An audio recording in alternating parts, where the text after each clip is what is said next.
Rush with 2 Pures of swim speed yesterday. Yeah, in a Rainmaker match, no less. And here we go. We've got Chara on that Brella. Interesting team comps coming out of both teams, actually. That's a Sidra coming out of the side of Prophecy. And right now, again, we're just seeing those rushing for the zone. Chara building up that Splat Bomb rush and already in armor on the side of Climb very, very quickly. But, of course, Squiffer can pin paint. Squiffer can charge out very quickly if you wanted to. Absolutely. And just, it looks like Climb already has zone. Pro Chara with the Barella, which has its own reputation on LAN as opposed to online. Oh, yeah. I mean, I know online play is very, very difficult for Brella because you can't shield shots reflexively. When I tried to pick up Brella, it was just so hard for me. But now that we're at a LAN, I mean, you're not supposed to have lag or distractions. I say suppose because, I mean, you know what happened yesterday with all the DCs. Yes, and it looks like Climb has done a fairly good job at locking out Prophecy from the zone, but they are trying to make those push with those bubbles, and the Hydra just raining terror on the zone. Yeah, Misa there with the bubbles, and with all of that, the side of Prophecy takes the zone. And 31 may seem like a lot for Climb, but remember, again, Splat Zone games especially, pushes go for so long, they go so far, that this is still very, very much a contested game. That Hydra getting picked off, and so Yodos here helping their team out, painting the zone so much. Again, you really don't think of Chargers as painting a lot, but Squiffer can really, can be an armor weapon, as you see here. Absolutely, in this game, Squiffer or even MPU E-Leader dump out a surprising amount of paint. Oh, yeah. I mean, and that really goes for all Chargers. You don't think about it, but when you're making shots, even if you're missing them, you're putting out long lines of paint. It can help your teammates. It can deter your enemies. Right now, we've got 2-3 down on Clyde. Leotis on that Squiffer being the only one left. And so the Hydra and the rest of Prophecy can go up and put down all of this green paint. They've been very, very quick to make themselves known with all of this turf control. Absolutely. But of course, this also gives Climb tools to build special. As you can see, Bagel here has got that Inkjet, Leotos, the armor, and Char is popping that Splat Bomb rush as well. So all of these specials at the same time from Climb onto the zone is going to be able to cap. No picks yet, though. No, just each team throwing their specials and hoping that they can get a pick. And it looks like the first pick is on Ty from Climb with the L3 on Prophecy also going down. So in a 3v3 right now. Prochara getting picked from the Bamboo. And it's just, man, Prophecy with the Bamboo and the Hydra and the Squeezer, that's a lot of range. If they can anchor it down, Climb might have a problem on their hands. Definitely, and now that penalty is completely gone. However, Climb with both the Brella and the Squiffer very, very quick to come in, paint over and apply that 31-point penalty. And now it is their turn to start working through it. You see, I mean, Leotos Pop, that armor is already almost a third to the next one. And all of those members of Prophecy are pretty much trapped up there until they can build up the necessary means and specials to get themselves out. Yes, Prochara letting the bomb rush fly, disintegrating that wall. Oh, Maybe these bubbles too, but it looks like it's over by the time he can do that. And it looks like these bubbles are going to cap zone. Control goes back into the hands of Prophecy. Yeah, that is another thing I want to mention about the Wahoo zone. It's very easy to cap with specials, such as bubbles and splashdown. You splash in the center of the zone, bam, it's yours.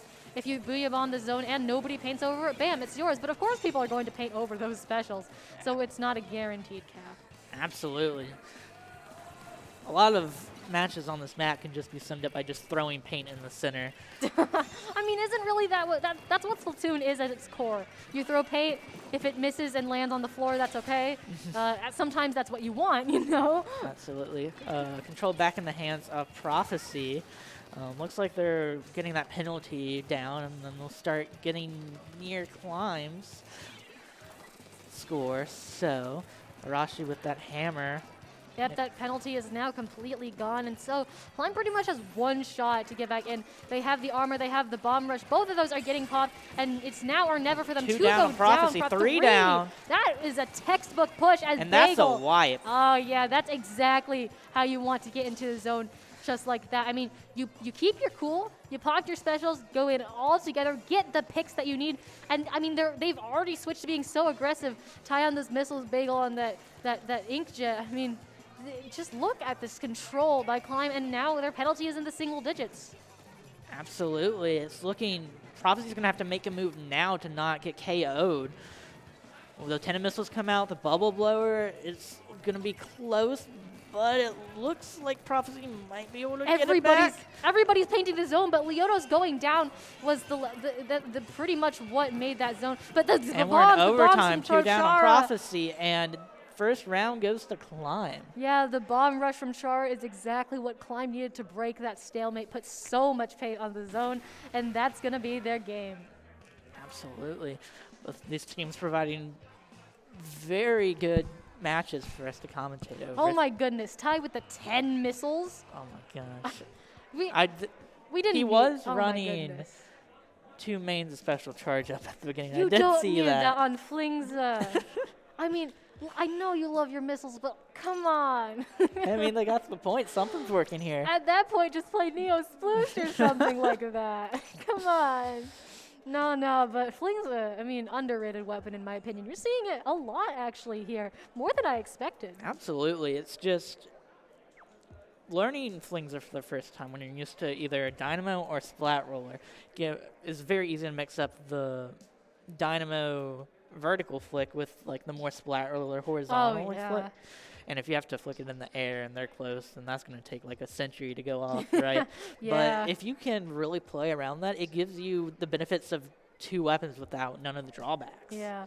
When I tried to learn Flings, I would always do the wrong flick at the wrong time, and it got me killed so much that I eventually just gave up on the weapon and switched back to Anchor. Yes, it's not an easy weapon to learn at all. I would put it up there with some of the hardest, like Squeezer and maybe even Bamboo. Maybe. It's just It's a very viable weapon, though, and especially that foil flings. The kit you see a lot, especially on zones, because it paints so much. I mean, it paints enough to get 10 missiles, as you can see, which is not an easy feat, even with weapons like K-Shot that do paint a lot. I mean, people think a Slider Shot is painting a good amount, even though it's not necessarily meant for that. Also, Flings is a range of the vertical flick that allows it to paint some areas that would be uninkable by shorter range weapons such as a K-Shot or an orange N-Zap. Definitely. So yeah, it's very versatile. You just have to learn when you can use what flick when and avoid jumping when you don't need to. Yeah, longer range missile weapons like VJet and VDS are similar in that they can reach lots of other places that more commonly chosen missile weapons that are shorter range cannot. Now those are not very common in pigs, but they can be really, really useful, especially just because their main weapons are very, very viable in the meta as well. Absolutely, and it looks like we are about to start our second game on Snapper Canal playing Clam Blitz. Yeah, oh boy. Which we can hear it going, so it's going, so just give us a minute and we'll be there. It's definitely going, but I'm excited to see whether the compositions change at all for this. I mean, we saw Climb's comp really work. I know all of those weapons are probably just weapons that they're super familiar with, and Climb is super familiar with. So I'm not sure whether we'll have changed that or not. That is a lot of bombs. Yeah, we're hearing a bomb rush for sure. It's probably Chara's bomb rush if they're still on the Sorella. I don't think I've heard any splats yet, though. But let's play this by ear. We've got the super jump in from somebody. Yeah. Oh, and it looks like there we go.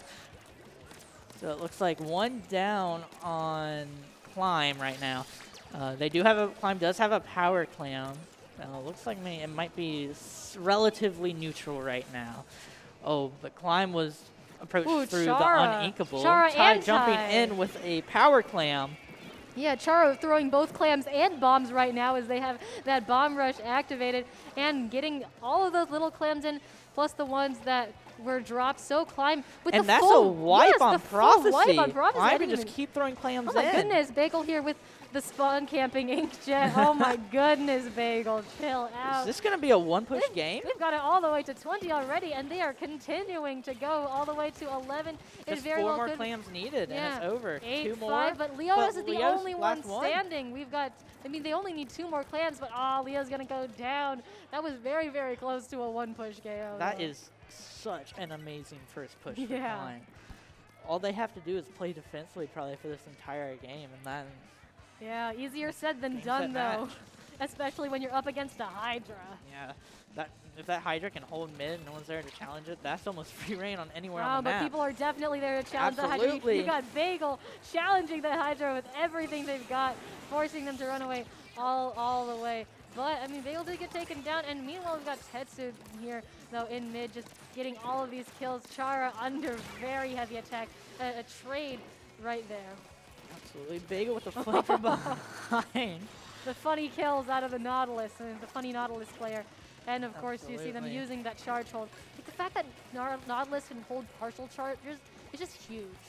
Yes, absolutely. Just you can charge for half a second and you get the 4 bullets you need to secure a kill. Yeah. Great mobility too, and excellent shot velocity is a force to be reckoned with. Yeah, that's what makes it such a popular weapon in the meta these days. Well, you've got Chara, I believe, activated that Splat Bomb Rush and has almost enough clams. With that Hydra going down, all they got to do is take care of this Bamboozler, which they have done. They just need clams. That's 3 down. The K-Gal being the only one remaining. That power clam looks like it is going to expire, but we got Misa here on that K-Gal. Chara very much under attack, gonna fall with those 9 clams. Unfortunately, none of their teammates able to back them up in time, so no more push for Climb, but that is okay. They really don't need to push right now. We've got 1 minute and 48 seconds left. Yeah, absolutely. It's just Prophecy's really going to have to work together to get their counter under 5 if they want to win this set. Oh, definitely. Looks like Ty still has the power climb, but throws it in the water so that he cannot be tracked anymore. Yeah, they don't have a need for that power clam. It is just a detriment to them now. And so now that roller is on there without being detected. Misa trying to get the push in, throwing the power climb, but unfortunately getting taken out. So Tetsu picks it up, but Bagel takes them out as well. Just the amazing teamwork here from Climb. They all dropped on them at once, and that results in so many picks. Splatling fight here, gonna result in the victory of Bagel. Absolutely. Looks like Climb has 23 clams right now and an instant kill with Bagel from that Inkjet. Looks like they're going for another push. Just only need about... It's going down quicker than I can count. Yeah. 2 more clams needed from Climb, and that is the game, and I believe the set? Or is there one more? Not yet. We've got one more There game. is one more. I apologize. No, that's all right. You can see all of those lines around Climb Spawn where Leotos was painting for that armor. And wow. Absolutely. And we got 15 kills from Leotos. Yeah, I mean, that was just pretty much exactly what you want in a Clam Blitz game, minus the, not being able to KO in one push. Oh, absolutely. I forgot. We have Rainmaker Blackbelly. Oh, boy. That's game 3. Game 3, Rainmaker Blackbelly. That's certainly a map to have as our guaranteed map. Looks like Chara might be waving for someone. We might be having some technical difficulties right now. But either that's not going to stop greetings us. or technical difficulties, either way. Yeah. Looks like some mixing issues, but they will get resolved momentarily. So meanwhile, we get to talk about Blackbelly Skate Park. Oh boy, what a map and mode. Woo! I mean, Blackbelly Skate Park in itself is a map that's very contentious within the community. Just the verticality of it, I guess, and verticality plus how small it is, I would say. Yeah, it's very, very cramped. Yes, it's just... I would make a joke that like a jet sculpture can reach from one end to the other, basically. I mean, C-Jet's got Stingray. It does. That really reaches from one end to the other. So. All of the viewers can just Stingray from home, and we'd be able to see it. Yeah. It has infinite range, doesn't it? Yeah. So you have the smallest map with the arguably most shut and done mode in the game. Yeah. Well, a Rainmaker push on Blackbelly can take a minimum of maybe like 8 seconds. Oh, it's very, very, very fast. Yeah. If you get a wipe, you can at least probably get it to 10. Oh, yeah. If not, knock it out. Again, yeah, I've seen people I've seen games end like, a couple of scuffles in mid, and then a bunch of people die, 3 people die, the other team takes it, runs, and the game's over. So That's it'll be interesting to see if the teams take a more defensive approach as to not get wiped from the start, or really go for that aggro so they can wipe the whole team and get it shut and done. That's definitely true. Like, there's a very fine line between aggression and overextension. And ooh, we got double splatling. And that looks like a VDS.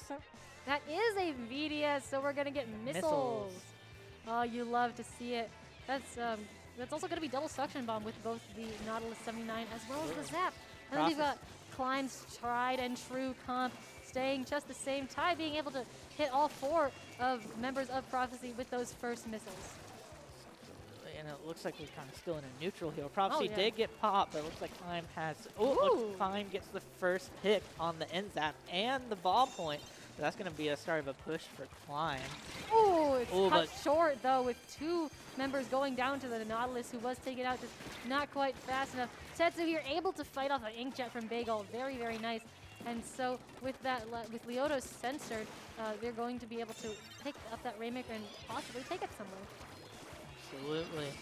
It looks like Prophecy's working on getting mid control back first before they overextend themselves. Armor has been popped, so Rashi and Misa pushing forward to secure the Rainmaker path, but looks like the Rainmaker's deciding to go right instead, maybe to throw off Climb where they are. Momentarily went 3 down, and this is a huge opportunity for Prophecy right now. Bagel there, though, there to take it out, but that was a full wipe. A delayed wipe, yes, and Misa's still there along with their teammates. So hopefully they can make something happen here. You can see they're trying to take out Leotos as well, although Climb is able to get the pop. So it is more of a situation in Climb's favor right now. Absolutely. So Climb does get the Rainmaker back and he's trying to work back towards mid, but with that bomb rush, Tetsu with the missiles, looks like they will continue to push it. Maybe down the ramp, the right side half-pipe ramp? Yeah, it looks like that's what they're trying to do, but all these bombs are really going to deter them from doing that, so they might opt to take a different route instead. We see Pro Chara on this Brella here. That Brella shield could be very useful for pushing if they decide to use it in that way, but they could also use it in a very independent, self-sufficient manner for the Brella. It all decides what they want. That VDS just not taken out early enough to make sure it doesn't take out the Rainmaker, but they still have a presence here, and with all these bombs coming in from Chara and that 3 down on Prophecy, they can take the lead. They take the lead by at the full 2 points. And a full wipe on Prophecy, so they can very much keep this going. That podium is painted. Chara is going to take that. Oh! Almost to a KO. Bagel, they're having to back off just a little bit as they're the only member left of their team. They're going to get crossfired so hard. And now Prophecy has to knock this out if they want to keep this set going. Absolutely. That's 1 point remaining on Black Belly, though. That's not safe at all. Yeah, I mean, it might seem safe, but it really is not. No, just it's the closest to safe that you can get, but the only way you can really be safe here is by knocking it out. Absolutely. And it looks like a jump out from Prophecy. Good call from the fire on both sides. And it looks like Bagel's trying to hold on their left side, gets in contact with a N-Zap.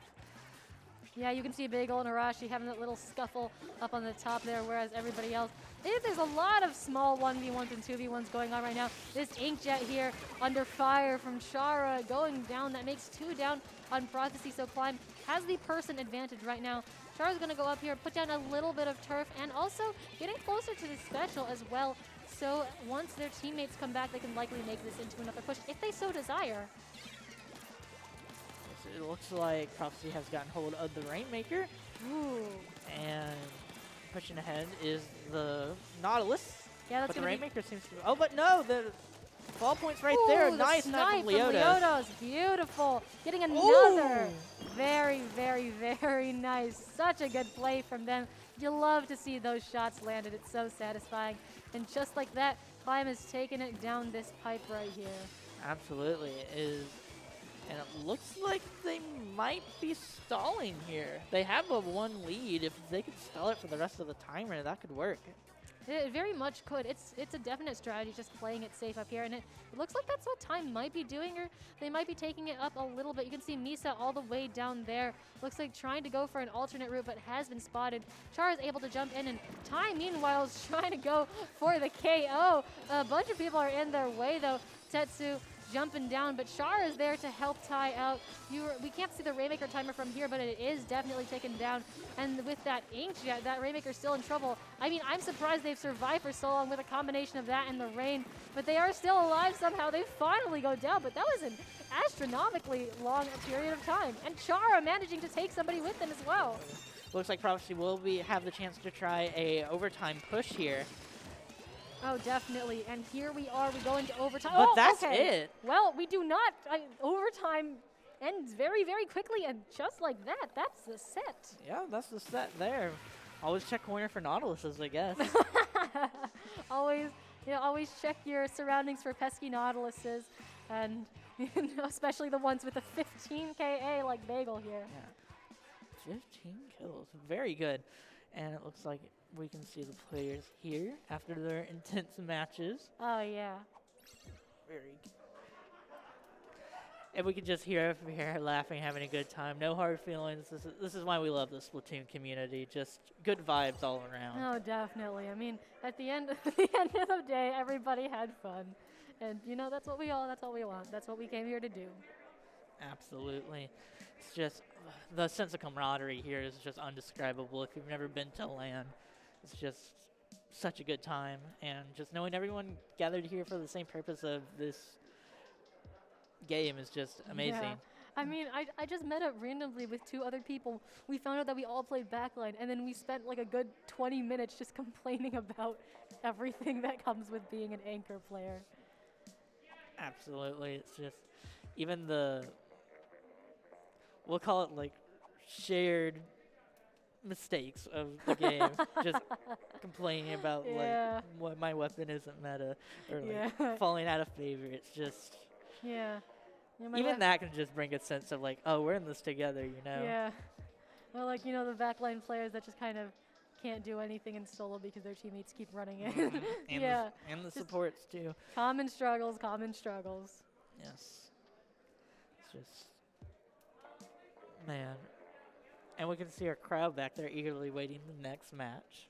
Yeah, it's again, just always just so cool to be here to just really hear everybody cheering in the room around me. It's been very cool. Yeah. And I believe we will be heading towards a short break, and we will be back soon.